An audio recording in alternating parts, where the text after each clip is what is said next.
Hello and welcome to another editing video. In this video I'm going to be editing a portrait image that was shot at a place called Met Art World.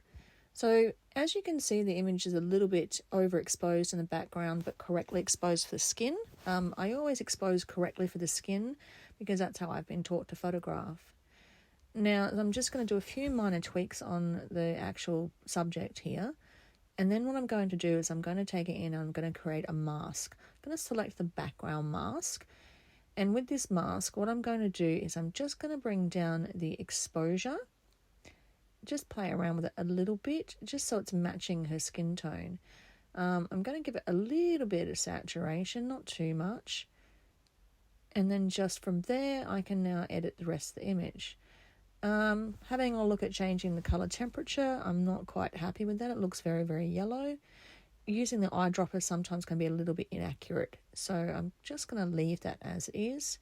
Give her a little bit of warmth in her skin, because that's sort of what I like, but I really like those backgrounds to be nice and vibrant. I'm just going to bring down the highlights a little bit because it's a little bit blown out. Now in the image itself, as I was photographing, there's quite a lot of mirrors, so I can see her reflection in the mirror behind her, and if you look really closely you can also see my reflection. So I'm going to use the Generative Remove tool just to remove both her reflection and my reflection in behind her, because I find it a little bit distractive. So all you need to do really is select the area that you want to remove, and using that mask remover, we're going to select that. Now, it can be a little bit slow because it's dependent on your internet connection. So as you can see, mine's going a little bit slow. And then what I really want to do is try and make sure that it's going to match the rest of the background. So we're trying to get rid of her here, and hopefully we're going to be successful with that. Let's have a look. Yeah, it's pretty reasonable. Now, if I'm not happy with it, as you can see, there are some on the panel here, there are some variations buttons. So you can toggle through and you can have a look at the different variations. If you're not happy with anything, there's also the refresh button, and that will start the whole process again.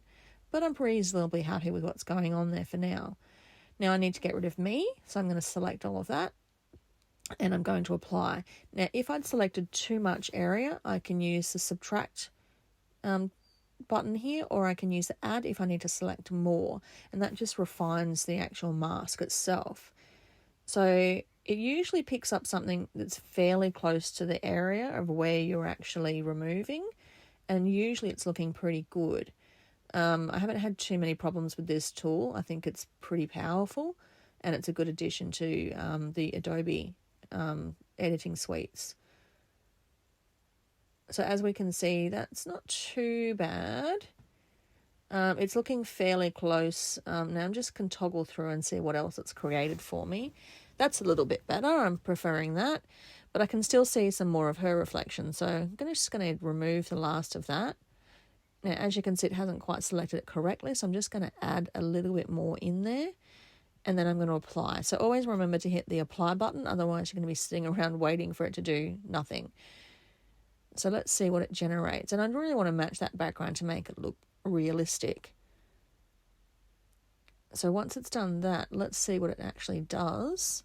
Now, as you can tell, my internet's a little bit slow, so unfortunately the editing process is a little bit slow. It all relies on having an internet connection. And again, we can go to the variations to see what we like better. So let's see what we actually produce here. That's fairly reasonable. I'm not too annoyed at that. Again, this is just a basic edit, so just to demonstrate what it can actually do. But it's not quite marrying up, so I'm just going to have a look at the variations. I think the first one's probably the best one, and that's probably what I'm going to choose there. So when you're shooting, quite often I will shoot for the skin tones and then look at masking out later to see if that helps. So there we go. That's just a video on how to use a mask. It's a very basic video. There are lots of other masks that you can create and use, but that's basically all you need to do.